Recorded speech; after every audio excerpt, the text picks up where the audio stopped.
이제 10월도 거의 다 갔어요. 그래서 이거 제가 내낼 때 보여드린 화면이죠. 이게 평상시 그냥 보드 타는 거예요. 그죠? 네. 평상시 서핑을 하는 건데 이게 이제 그 평상시 또 약간 뭐랄까 높은 파고가 나올 때 있잖아요. 그죠? 근데 지금 이건가요? 지금 이거 아니에요? 매번 나왔던 그 쓰나미죠. 네. 10월 현재 제가 볼 땐 거의 이 수준인 것 같아요 지금. 근데 좀 더 그 이것도 이제 계속 보여드렸던 그 장면인데요. 지금 우리가 지난 6월 때부터 뭐 여기저기 이때쯤 얘기하고 있었던 거 기억나죠? 네. 그래서 뭐 지금 희망 여기다 뭐 이렇게 했었는데 지금 다시 꼬꾸라졌어요 이만큼으로.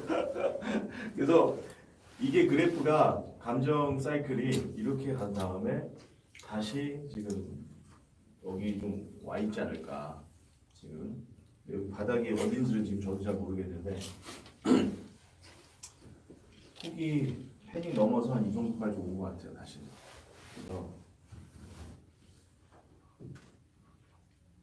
여기 넘어가고. 그래서 이제 이것도 이제 저번 2주 전인가 제가 했던 건데 10월 초죠. 10월 첫째 주였네요. 첫째 주 모임 때 했던 건데 국내 증시는 지금은 사실은 차트상으로 뭐 기술적 분석이니 이런 게 큰 의미가 없다. 왜냐하면 우리나라 자체적인 어떤 뭐 자생적인 그런 거라기보다는 그 미국과 중국의 무역 전쟁, 그다음에 뭐 이런 여러 가지 블록들이 전 세계적인 블록들이 있기 때문에 그런 것들이 근본적인 타결이 된다거나 반등 신호가 나와야 이렇게 의미가 있다 해가지고 제가 이제 이 세 가지를 들었었는데 세 번째 거는 그래도 이제 플랜을 가고 있는 것 같아요. 아직 조직이 완전히 구성된 건 아니지만 뭐냐 그 뭐죠?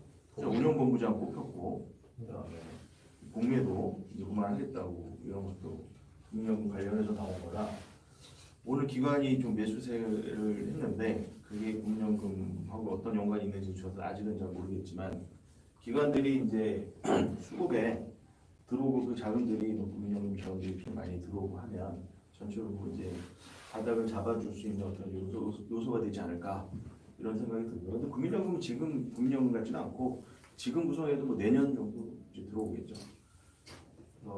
요게 있었고 그다음에 한반도 종전 비핵화 프로세스 저는 이것도 이제 되게 중요하게 보는데 지금 이것도 연기가 좀 됐잖아요. 트럼프가 뭐 올해 안에는 안 하고 내년에 1월 때 한다 뭐 이런 얘기 나오고 있고 그럴 가능성이 좀 높아 보이긴 하고요. 뭐 어차피 중간선거 전에 큰 의미가 있고 중간선거 끝나면 북한 뭐 이슈가 사실은 선거 지나는 좀 당장 못한 건 아니니까요. 트럼프한테도. 그래서 근데 이제 그런 얘기도 있더라고요. 중간선거 결과에 따라 좀 많이 바뀔 수도 있다. 예를 들면 민주당이 압승하면 트럼프가 약간 뭐 레임덕 수준은 아니지만 뭐든지 사사건건 민주당인데 발목을 잡을 가능성이 있기 때문에 북미 요 한반도 비핵화도 굉장히 좀 딜레이될 여지도 있고 좀 부정적인 부분도 있을 수도 있고 이런 얘기도 있고 또 민주당이 원래는 거꾸로잖아요. 공화당은 원래 되게 강하게 푸시하는 스타일이고 전쟁해야 된다 이런 게 좀 많고 민주당은 거꾸로 평화적인 어떤 그런 그나마 미국에서는 그런 정부들이 좀 많았는데 지금은 거꾸로 트럼프가 하다 보니까 포지셔닝이 민주당이 그 반대편에 있는 약간 포지셔닝인데 북한에 대해서는 민주당도 약간 좀 긍정적인 부분이 많다 이런 얘기들이 있긴 하더라고요. 저번에 보니까 CNN에 한 달 전인가 이긴 한데 CNN이 약간 민주당 쪽이잖아요. 근데 거기서 저기 뭐지 정치평론가가 처음으로 전쟁 얘기를 뭐 했다는 그룹이 있었어요. 네. 그래서 혹자들은 트럼프가 그냥 괜히 싫은 거죠.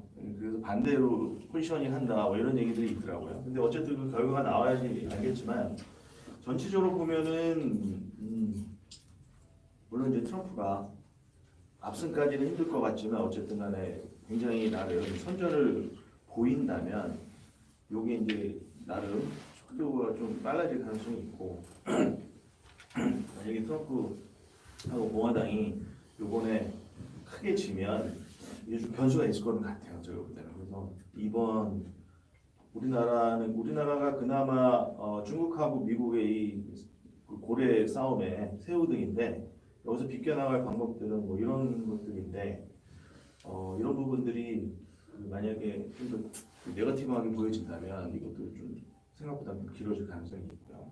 가장 중요한 게 이제 미중 무역 전쟁인데 저도 사실은 이게 올해 안에는 빨리 끝나지 않을까 그래도 뭐 여러 가지로 이렇게 했는데 보면 볼수록 트럼프가 굉장히 장기전을 원하는 것 같기도 하고요. 그 최근에 발언을 보면 중국을 거의 뭐 말라 이렇게 죽이려고 하는 듯한 느낌, 혹은 이제 그 스캐터 해보려고 하는 느낌이 좀 드는 것도 같고, 그 다음에 저번에도 몇 번 했지만 그러니까 대선 하기 전에 대통령 되기 전에도 중국에 대해서 한 10년 이상 관심을 계속 가지고 있었거든요, 트럼프가. 그래서 나름 중국을 굉장히 오랫동안 연구를 해왔던 사람이라 그런 문제들이 좀 저도 잘 모르겠어요. 지금 트럼프가 어떤 생각을 하는지는 근데 머릿속에서 어떤 생각을 하는지 정확하게 모르겠지만 알다가도 모를 사람이라 이게 언제 타결될지는 참 뭐랄까 보수적으로 좀 볼 필요가 있지 않을까 그런 생각이 들어요. 그래서 전체적으로 보면 반등 시그널이 좀 나올 때까지는 좀 시간이 걸리지 않을까. 올해 말까지는 국내 증시가 바닥을 치고 상승하기도 쉽지 않은 국면이다. 결론은 여러 가지 세 가지가 제가 보는 바닥 반등 시그널인데 세 가지가 지금 다 안 돼 있잖아요. 그래서 세 가지 중에 한 두 가지 정도. 이것만 돼도 이거는 워낙 파급력이 있으니까 요게 이제 타결이 된다거나 완화가 완벽하게 어느 정도 되는 상황이라면 뭐 치고 올라가겠죠. 근데 요거 하나는 가장 강력한데 나머지 두 개도 요거보다는 좀 미치지 못하지만 그래도 뭐 이게 안 되고 두 개가 되면 그래도 반등을 좀 할 거라고 보는데 쉽지가 않은 것 같아요. 올해까지는 어쨌든 간에. 그래서 올해 말까지는 결국은 개별 종목 저도 좀 손실이 좀 있는데 방법이 없죠. 손절을 하지 않는 한. 그리고 굳이 손절을 지금 할 필요는 없을 것 같아요. 제 생각에. 워낙 많이 떨어져서 지금 그거보다는 그냥 관망 자세로 개별 종목들은 이렇게 가고 여유 자금으로 이제 무엇을 할까를 고민해야 되는 시점인 거죠. 이것도 지난 6월 달부터 계속 얘기를 했던 건데요. 그래서 이제 그런 것들이 좀 이따 얘기 드리고 요것도 이제 10월 초에 얘기 드렸던 건데 하나가 더 추가됐어요. 당시 10월 초에 이제 뭐 MSI 이머징 마켓의 중국 비중 확대로 인해서 외인들이 이제 자본 유출될 가능성도 있고, 그 다음에 미중 무역 전쟁이 장기화될 가능성이 있고, 그 다음에 한국은행이 금리 동결, 결국은 금리 동결했어요. 주열님께서. 그래서 이주열 이분은 제가 볼 때 상당히 좀 문제가 있는 분 같긴 한데 어쨌든 그래서 다음 달에는 뭐 인상을 할 것 같은 분위기가 되는데 또 모르죠 또 어떻게 될지. 그 다음에 북미 회담이 지금 부정적인 결과가 나오면 이것도 좀 변수가 될 거라고 했는데 이것도 장기화될 가능성이 좀 있고요. 그 다음으로 이제 뽑지는 않았지만 3, 4분기부터는 그 미중 무역 전쟁의 어떤 그런 이제 부정적인 결과가 나타나지 않을까라고는 생각을 했지만 그래도 좀 더 가지 않을까. 저는 이제 개인적으로는 4, 4분기부터 본격적으로 가지 않을까, 나오지 않을까라고 생각했는데 지금 이제 혼주세인 것 같아요. 아직 실적 발표가 다 끝난 건 아니지만 반도체 종목들도 나쁘진 않은데 실적이 나쁘지 않은데 이제 가격이 떨어지면서 마진 폭이 줄어들고 내년 1, 4분기부터 이제 이익률이 좀 줄어들 거다라는 전망들이 계속 나왔고 그 자체가 시장이 죽은 건 아니지만 그 다음으로 중국과 관련된 이제 종목들 이제 원가 제가 볼 때 월마트 실적 발표가 또 포인트가 되지 않을까 뭐 이런 생각이 들거든요. 지금 시적 발표일이 언제인지 잘 모르겠는데 월마트도 그렇고 중국의 이제 비중이 좀 중국과 관련이 많은 기업들 이런 기업들이 이제 실적이 결과가 중요한 포인트가 되지 않을까 싶어요. 근데 일단 뭐 어제 보잉은 좋게 나왔거든요. 근데 AT&T는 근데 중국 영향이 별로 없을 것 같은데 실적이 별로 안 좋게 나왔고요. 일단 그 다음으로 또 실적이 안 좋게 나온 데가 어디였죠?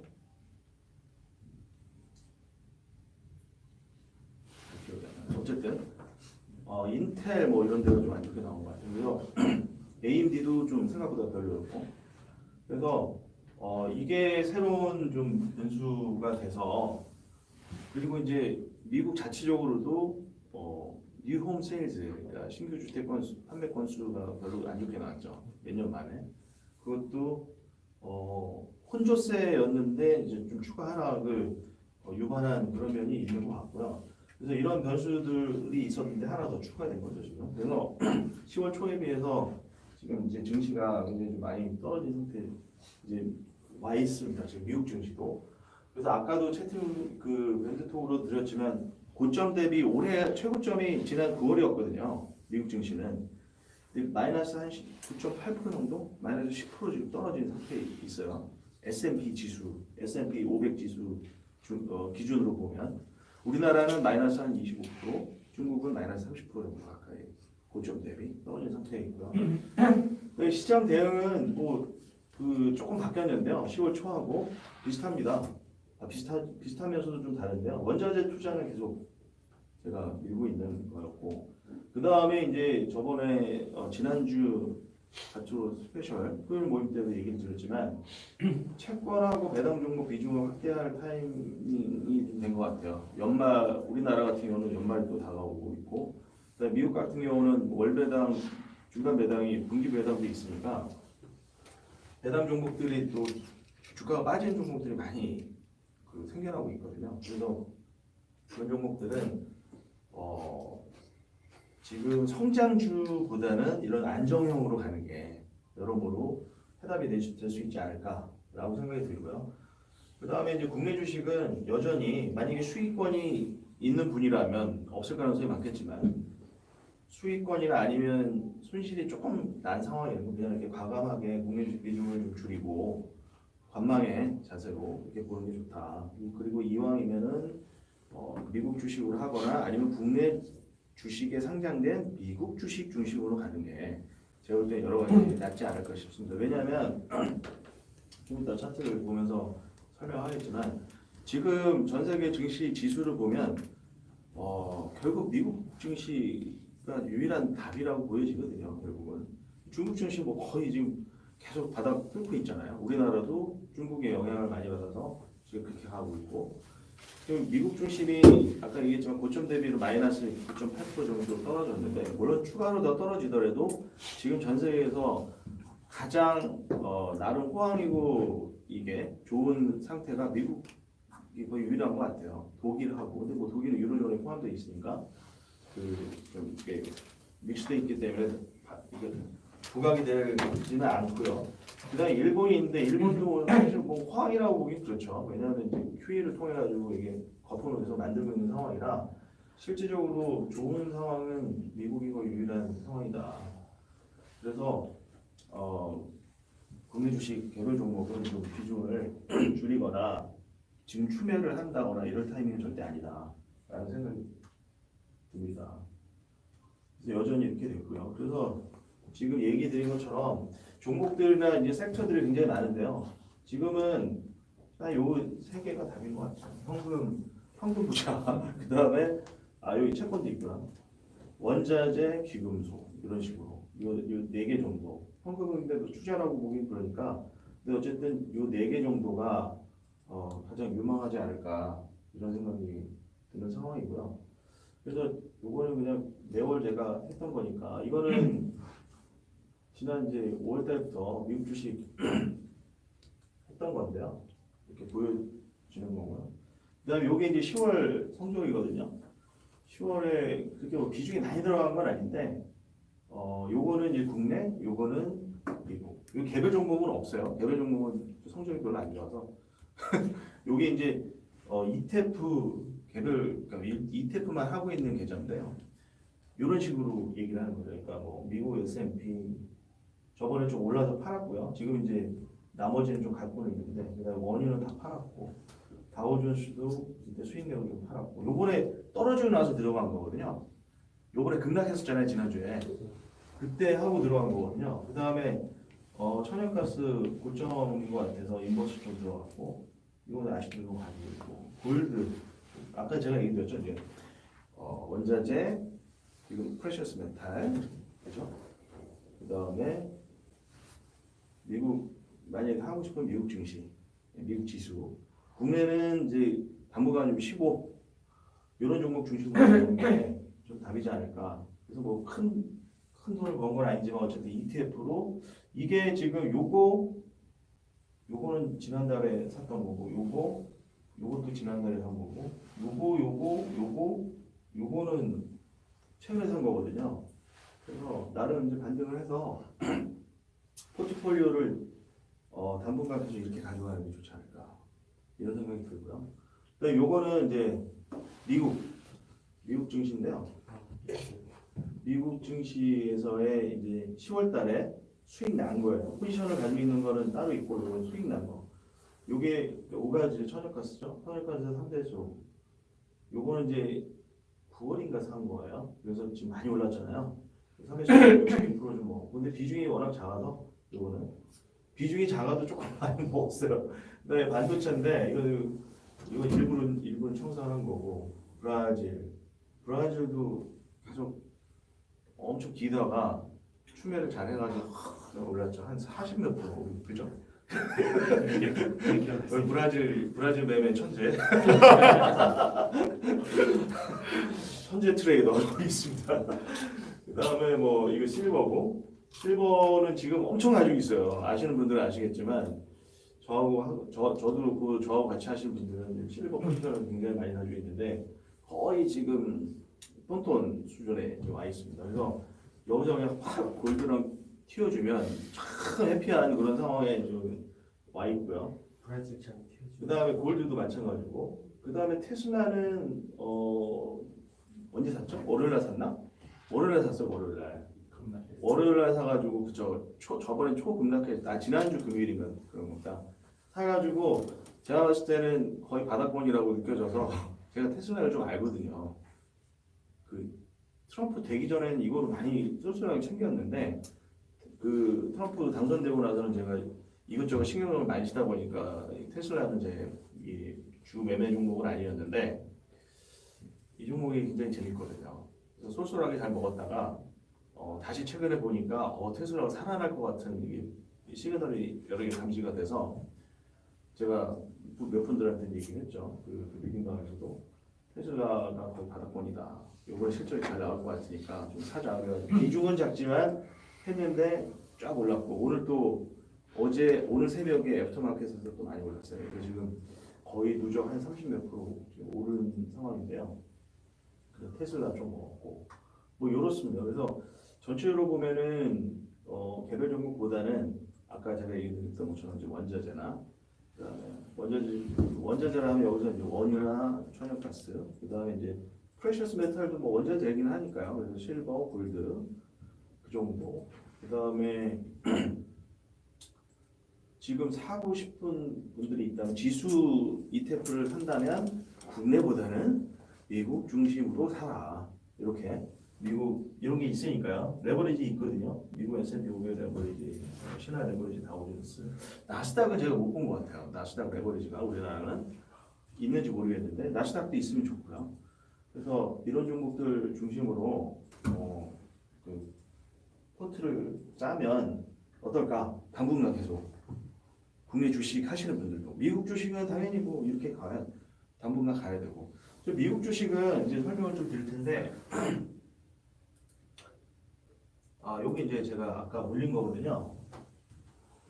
아까 아침에 그냥 필 받아가지고 잠깐 올렸던 건데 지금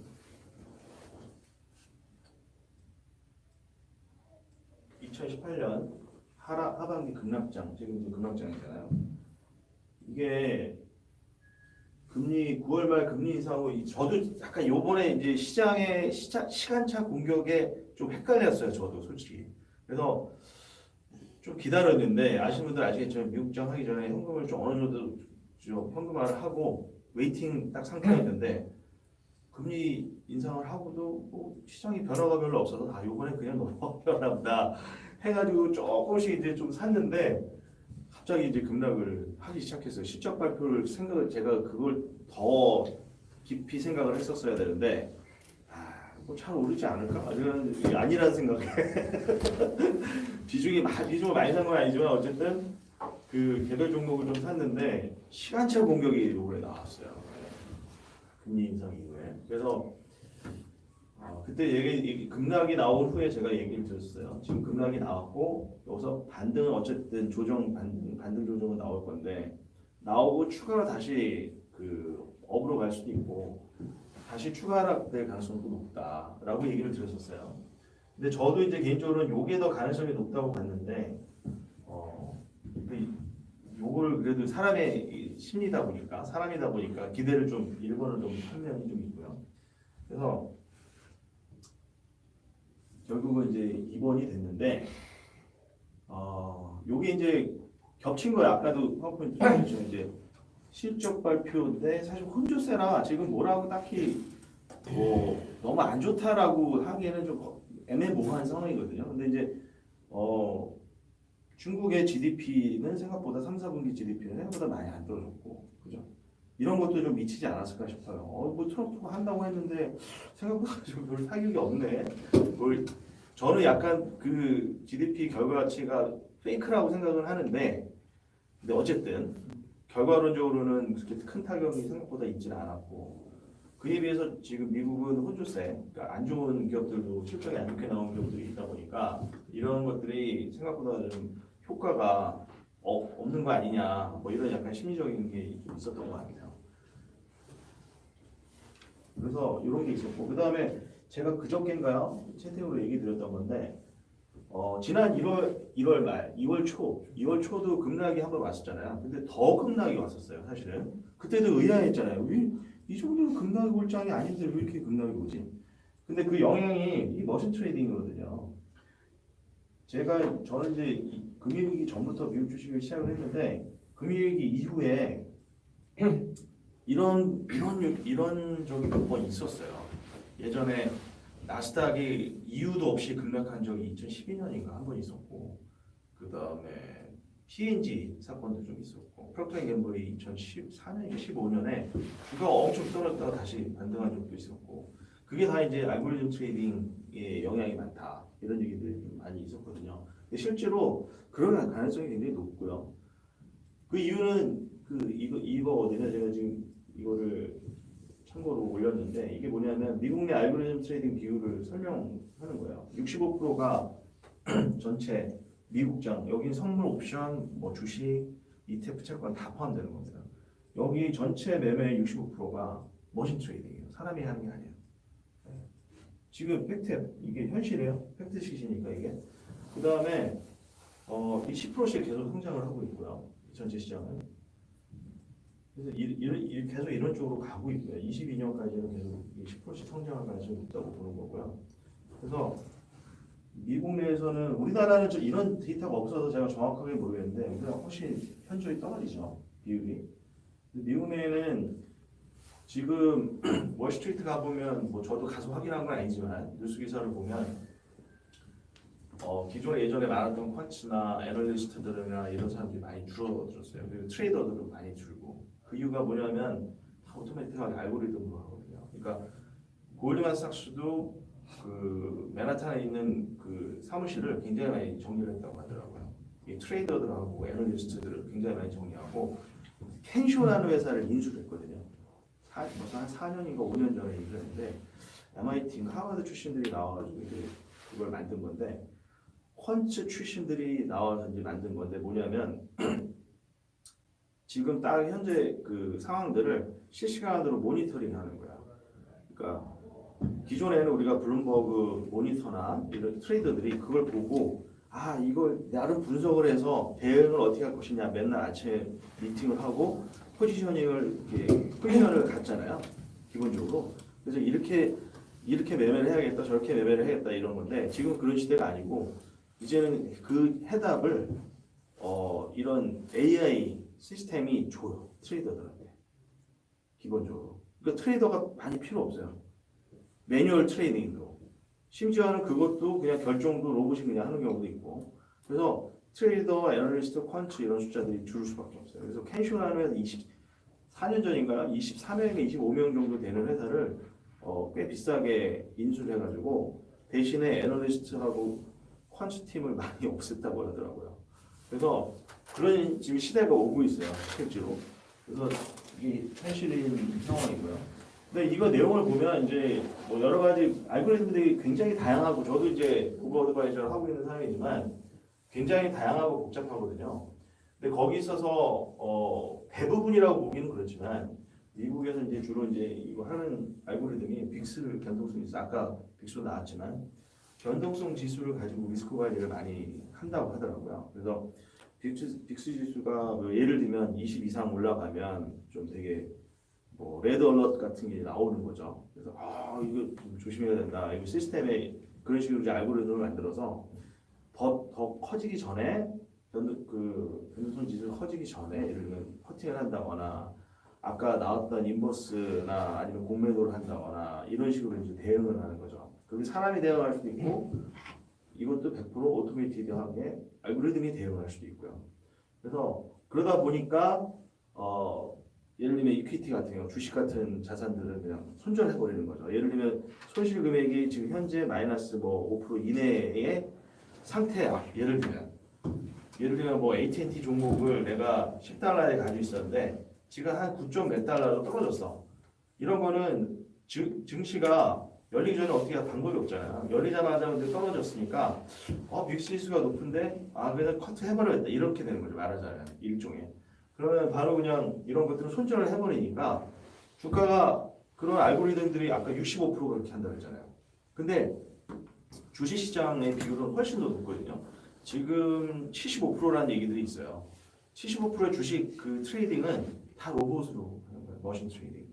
근데 75% 대부분의 로봇들이 머신이 비슷한 만약에 이런 알고리즘을 리스크 관리 알고리즘을 가지고 있다면 다 그냥 현금화를 하는 거죠. 그러다 보니까 현금화를 시장가 청산하게 되면 어떻게 돼요? 계속 하락하는 거죠. 추세가 이제 하락 추세로 바뀌는 거죠. 그래서 그 하락의 폭이 생각보다 더 깊어지는 현상 이런 것들이 나오고 있다. 이런 이제 근거 있는 얘기들이 좀 올해 초반에도 그렇고 이런 얘기들이 나왔거든요. 이게 이제 2012년 데이터인데요. 최근에 나온 데이터를 요즘 발견을 못해서 이게 2012년 현재 이퀴티가 63%예요. 이게 미국이거든요. 근데 미국이 전체는 53%가 시스템 매매, 알고리즘 트레이딩. 아까 이게 65였잖아요, 그렇죠? 작년. 이건 2012년 데이터예요.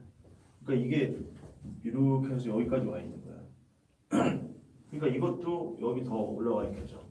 이건 이제 이퀴티 주식을 얘기하는 거고, 퓨처, 옵션, 요 FX 트레이딩, 이거는 픽스드 인컴, 금리 이거거든요. 그래서 저는 사실 퓨처나 옵션, 뭐 FX가 더 많을 거라고 생각했는데 주식이 더 많더라고요. 그 머신 트레이딩이. 그래서 어쨌든 미국 내 주식 매매의 70%는 70% 이상은 알고리즘 매매로 이루어지고 있다라는 거를 아실 필요가 있고요. 그래서 어떻게 보면 지금 보면 하락폭이나 이런 리스크 수준이, 그러니까 변동성, 저도 이제 그 주식을 좀 꽤 오래 했지만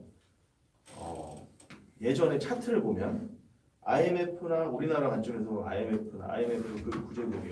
그 다음에 닷컴 버블, 그 다음에 2008년 금융위기 등 여러 이제 뭐랄까 골짜기가 깊은 골짜기가 있었는데 그때는 다 굉장히 안 좋은 상황이었거든요. 실제로. 근데 지금 그 정도가 아니거든요. 근데 거의 그 수준이에요. 제가 볼 때는 움직임을 보면 그 2007년, 2008년 금융위기까지는 아니고 IMF 수준 비슷해요. 우리나라로 보면. 근데 IMF 그 구제금융 때는 진짜 우리나라 안 좋았던 거고요. 근데 지금은 굉장히 우리나라 건전성이 그때보다 훨씬 좋거든요. 그리고 미국도 마찬가지고 미국도 S&P 지수를 이렇게 쭉 보면 닷컴 버블 금융위기 2008년 금융위기 그 다음에 2012년에 뭐가 있었는지 제가 기억이 안 나는데 그때 오바마 정부 때 뭐 아마 있었어요. 그때 금융 규제 뭐 이런 거 월스트리트 뭐였던 것 같기도 하고 그거 그 다음 거의 요번에 떨어지는 게 올해 2월하고 10월 들어서 떨어지는 하락 이게 큰 이슈 이게 폭락 수준이 라고 볼 수가 있어요. 근데 제가 얘기했지만 지금 하락은 기존의 그것과는 비단 다르거든요. 여러 가지 봤었을 때. 그래서 지금은 계속 올해 들어서 올해 작년부터 계속 얘기 드렸어요. 제가 미국은 계속 이제 경제 성장이 지금 호조로 돌아서고 있는 상황이기 때문에 계속 상승 모멘텀이 계속 될 거다. 근데 혹시나 하락이 되면 이거 땡큐다. 근데 그 하락이 어디까지 될지는 이제 봐야겠죠. 대응을 잘 해야겠죠. 지금도 여전히 유효하다고 보고요. 다만 이제 변수가 미중 무역 전쟁 뭐 이런 게 있긴 한데 여전히 유효하다고 보고 지금 여기거든요. 이게 지금 S&P 500 인덱스 퓨처스예요. 아까 오전에 11시 반 정도 했던 건데 지금 아마 조금 반등한 것 같은데 지금 여기 이 수준인데 좀 우리가 보수적으로 좀 볼 필요가 있다는 거죠. 그래서 여기가 이게 전 2월 초거든요. 이게 한번 쫙 슬랩 됐다 그러잖아요. 이게 떨어졌다가 쫙 올라갔던 건데 요번에는 여기까지도 좀 볼 필요가 있지 않을까 이런 생각이 들어요. 근데 여기 하면 결국은 나쁜 건 아니다. 좋다. 근데 이제 변수가 없진 않죠. 무조건 100% 좋을 수는 없고 결국 이제 미중 무역 전쟁이 가장 큰 이슈인데 여기서도. 근데 그거만 만약에 배제를 한다고 한다면 지금 주식이 어느 정도 포지션이 있어도 저는 뭐 나쁘지 않다고 보고 있고요. 그다음에 100은 태우지 말라는 거죠 지금 미국 주식 기준으로. 이 미국 주식 기준입니다. 지금 100을 채울 필요는 없고요. 추가로 더 하락할 여지도 있다. 왜? 정황상 미중 무역 전쟁도 있고 그다음 아까 알고리즘 트레이딩 이런 부분도 있고요. 그래서 변동성이 더 커질 수도 있으니까 만약에 하락해 주면 땡큐다. 지금은. 그래서 제 개인적으로는 여기 떨어지면 80% 투자 금액의 한 80%도 넣어도 되지 않을까 이런 생각을 하고 있고요. 이게 이제 그 얘기입니다. 지금 어쨌든 전체적으로 호황이거든. 호황 아시다시피. 근데 뭐 일자리의 퀄리티라든지 이런 것들은 뭐 안 좋다 뭐 이런 얘기 별로 안 좋다라는 얘기도 있고 뭐 다양하게 있긴 한데 그건 부차적인 문제고요. 미국은 지금 좋습니다. 굉장히. 예. 실업률도 굉장히 뭐 거의 완전 고용 상태고 그 다음에 실제로 뭐 2, 4분기 시점만 봐도 굉장히 좋았잖아요. 그래서 그 다음에 금리를 인상하는 이유도 너무 좋아서 하는 거거든요. 역으로 얘기하면. 그래서 그런 부분들 때문에 미국 증시를 우리가 지켜보고 대응을 이렇게 해야 될 필요가 있고요. 그래서 요약을 하자면 S&P 500 기준으로 2,560선 정도. 뭐 플러스 알파는 좀 있겠죠. 이게 뭐 제가 정확하게 이때 사라는 건 아니고 여기까지 떨어진 것도 감안을 해야 된다. 근데 여기까지 떨어지면 진짜 바닥이다. 그래서 요선을 기준으로 지금하고 요선을 기준으로 이제 밴드가 있으니까 비율대로 예를 들면 사는 것도 방법이고요. 만약에 예를 들면 여러분들 이제 월급 받으신 분들이 많으니까 뭐 월급을 받으면 뭐 계속 그냥 뭐 S&P 500을 사는 것도 방법이에요. 적립식펀드처럼. 왜? 지금 사면 좋은 거죠. 계속 앞으로 오르는 거 사는 것보다는 지금 막 눌렸을 때 꾸준히 사는 게 좋은 거거든요. 왜냐하면 1년 후 혹은 6개월이나 1년 후가 되면 결국 올라갈 거기 때문에 평균 단가가 밑으로 잡혀요. 그러니까 위로 계속 오르는 종목들은 수익이 나도 그 수익률이 별로 안 좋거든요. 장기적으로 보면. 이해되시죠? 이해되세요? 진짜? 예. 근데 한번 크게 눌리면 이게 결국 올라갈 종목인데 크게 눌리면 좋은 거예요. 그러니까 한 번에 몰빵을 하지 말라는 얘기예요. 제가 볼 때는. 제가 얘기 드리는 거는. 그러니까 제가 그 대응을 잘하는 분들은 굳이 이렇게 할 필요 없는데 난 대응하기가 너무 힘들어. 라고 생각하는 분들은 아 나는 도박을 하면 절대로 안 되는 사람이야. 게임을 하면 미친 듯이 빠져들어. 뭐 이런 사람들 있잖아요. 성향. 주식이 그냥 재밌어서 하는 사람들. 이런 분들은 본인이 거기에 해당된다고 생각하는 분들은 그냥 월급 받으면 그냥 넣는 거예요. 이렇게. 이런 게 좋은 방법일 것 같아요. 앞으로 6개월, 1년까지 보고 그래서 적립식으로 그래서 이렇게 해도 되지만 그냥 월급날 그냥 바로 이거 사고 바로 나눠서 사는 거 이것도 좋은 방법이고 그다음에 여전히 국내 주식보다는 미국 주식 투자 비중을 내리는 게 바람직하다. 국내 주식은 지금 퍼가 굉장히 내려갔거든요. 아시다시피 PBR도 뭐 1 이하로 내려간 지 좀 오래됐고요. 근데 우리나라가 시장이 워낙 좀 미국에 비해서 작고요. 중국이나 미국에 비해서 워낙 작고 그 다음에 영향을 너무 많이 받아요. 미국하고 중국에 아시다시피. 그래서 여기서 스트레스를 받느니 미국 증시를 아까 얘기했잖아요. 미국 증시 나 달러로 해가지고 못해. 그럼 어떻게 하라 했죠?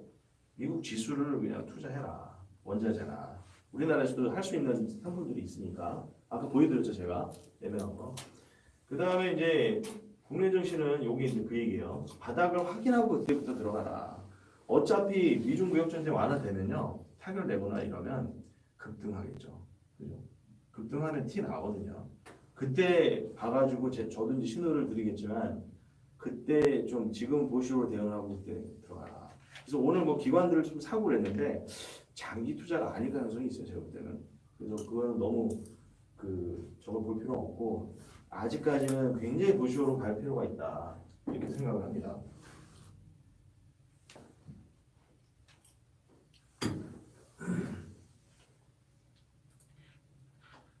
지금 이제 하이닉스 몇 개 종목 한번 볼게요. 하이닉스도 답이 안 나옵니다. 네. 지금 아까 얘기했지만 한 6만 원까지 떨어질 걸 우리가 생각을 해야 돼요. 근데 제가 얘기 드렸지만 떨어진다고 이걸 사라는 얘기는 아닙니다.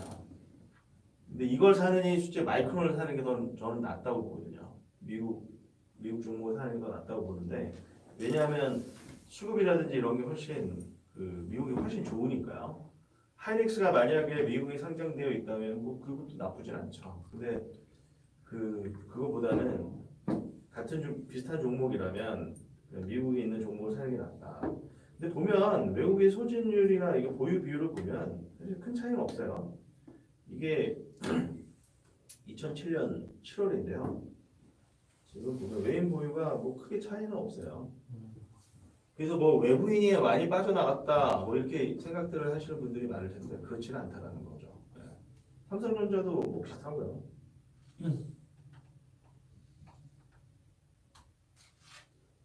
삼성전자도 한 1% 떨어졌네. 1% 그렇죠? 2017년 10월 8일 기준으로 봤었을 때 지금 이게 1년 전이잖아요. 그죠? 1년 전하고 비교했을 때 거의 뭐 소진율은 차이가 별로 없어요. 1% 물론 1%가 작은 금액은 아니지만 그래서 최근에 이제 외인들이 좀 팔고 그러긴 했는데 또 사기도 하고 그래서 이거는 전체적으로 아까 말씀드렸지만 알고리즘 트레이딩의 그런 개념 그러니까 꼭 알고리즘이 아니더라도 사람도 마찬가지고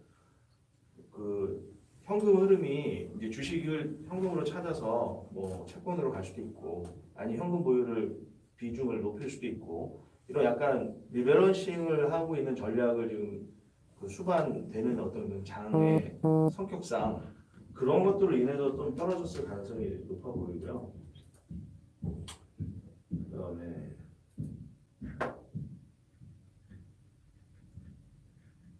현대차.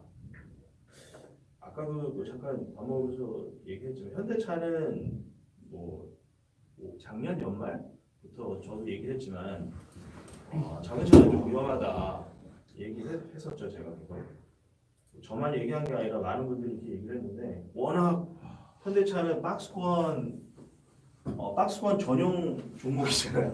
그래서 이거를 이제 요게 한 12만 원 내려오면 무조건 사고 또 이렇게 오르고 한 17만 원, 18만 원 되면 팔고 이렇게 많이 했었던 종목이죠. 이게 지금 벌써 2015년부터 또 유지가 됐던 거니까요. 근데 지금 보면은 이게 2010년 수준이에요. 2009년, 2010년 수준까지 떨어졌어요. 근데 여기가 이제 저도 그 잠정 시적 보고 그 결과를 정확하게 본 건 아닌데 아까 블룸버그 기사를 보고 봤는데 이게 굉장히 성적이 안 좋게 나왔어요. 예측됐죠 이미 그 작년 연말 지난달 말부터. 근데 이제 그게 예측은 돼도 그게 결과치가 나오다 보니까 워낙 이제 하락폭이 좀 컸는데 더 떨어질 가능성도 있어 보이고요. 실제로 왜냐면 실적들이 좀 많이 안 좋게 나오고 있으니까요. 그래서 자동차는 좀 방금 답이 없는 것 같아요. 그래서 이거는 포지셔닝이 혹시나 포지션이 있는 분들은 글쎄요. 이거 손실 금액이 크면 결국은 빠질 때까지 빠지고 바닥이 보이면 추가 매수를 하는 방법밖에 없지 않을까 이런 생각이 들고요. 그 다음에 이제 네이버가 있죠.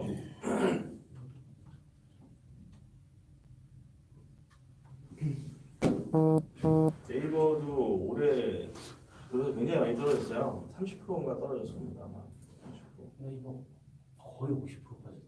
아 그런가요? 엄청 41% 빠졌네. 41%. 41% 빠졌다가 살짝 반등을 했는데 네이버가 안 좋습니다. 근데 네이버만 안 좋은 게 아니고 지금 소셜 미디어 미국 쪽에서도 많이 안 좋아요. 페이스북도 여러분 아시겠지만 좀 많이 빠진 상태고 트위터는 좋은 상태예요. 근데 워낙 업앤다운이 심한데고 전 세계 최고의 소셜 미디어가 페이스북이잖아요. 그래서 많이 떨어졌어요. 그 다음에 우리도 가고 있지만 웨이보는 중국 종목이라 많이 빠졌어요. 중국 종목이 아니었으면 진짜 많이 올랐을 텐데 중국 종목이라 많이 빠져 있고 그래서 전체적으로 보면 이게 인터넷 기업들이 넷플릭스나 이거 몇 개 빼놓고는 좀 상태가 그렇게 꼭 좋은 건 아니고요. 국내적으로 특히나 이제 네이버는 또 라인이 있어서 라인이 실적 어제 안 좋게 나왔죠. 좀 바닥에 좀 샀지만 그래서 IPO 이후에 최저점까지 내려왔어요. 근데 라인은 뭐 망할 회사는 아니니까 저는 좀 어제 좀 사긴 했는데 이거 네이버도 국내 네이버는 좀 여러 가지 제가 얘기했지만 좀 기다리는 게 좋을 것 같고요. 네이버를 사고 싶으면 라인을 그냥 사는 게 좋을 것 같아요. 미국장에서. 그 다음에 사실 실제적으로 네이버는 지금 국내에서는 좀 위기 상황입니다. 여러 가지 봤을 때. 뭐 구글이 워낙 지금 커지고 있어서 유튜브도 그렇고 지금 청소년뿐만 아니라 지금 50대 이상도 네이버 안 보고 유튜브 많이 본다고 그러잖아요. 가짜 뉴스. 가짜 뉴스도 많이 보고 아무튼 그래서 유튜브가 지금 뭐 전 국민의 애용폰이 되어버렸어요. 애기들은 뭐 초등학생까지는 유튜브를 보더라고요. 네. 진짜로. 그래서 구글을 사야 되겠네, 그거는. 네이버 그런 상황이고요. 그다음에 뭐 카카오가 잘 안 떨어지다 오늘 좀 많이 떨어졌어요. 네. 많이 떨어졌구나. 카카오 M 인수하고 좀 이렇게 반등하다가 좀 많이 떨어졌어요. 아무튼 이게 경영주가 저는 좀 그 원자재 빼놓고는 좀 기대를 했는데 트럼프 머릿속에 무슨 생각을 하는지 저도 알 수가 없기 때문에 경영주가 좀 하면 반등이 좀 커지지 않을까 싶은데 좀 봐야겠습니다. 그다음으로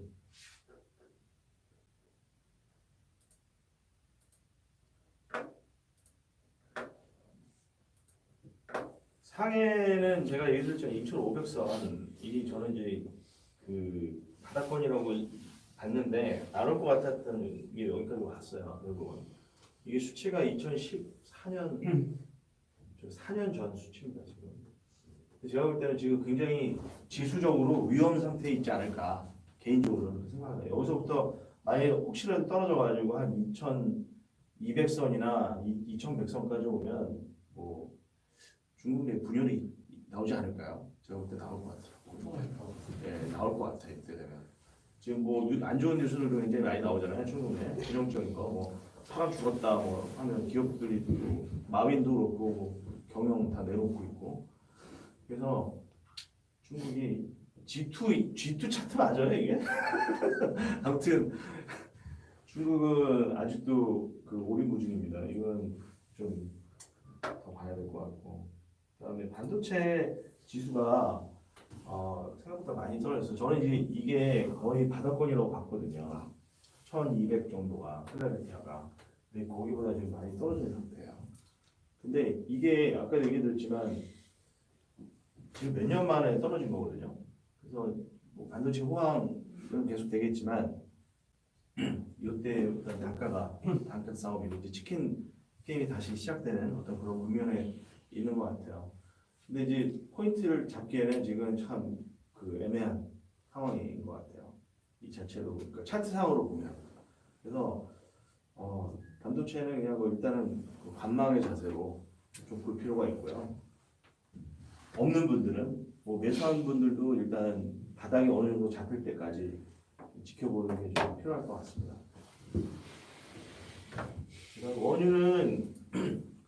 원유가 지금 딱 1차 매수하기가 좋은 타이밍인 것 같아요.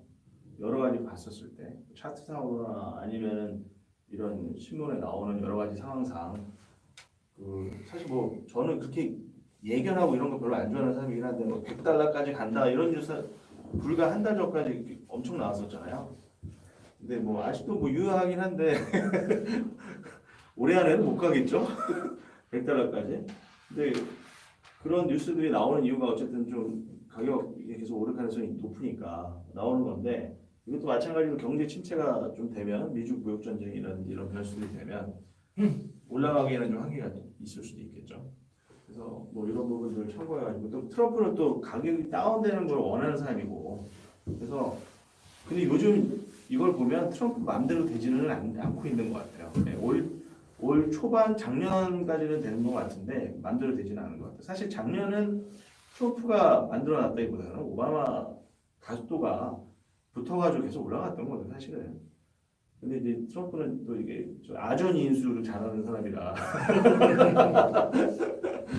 그 내로남불형 그 리더십을 가지고 있는 사람이라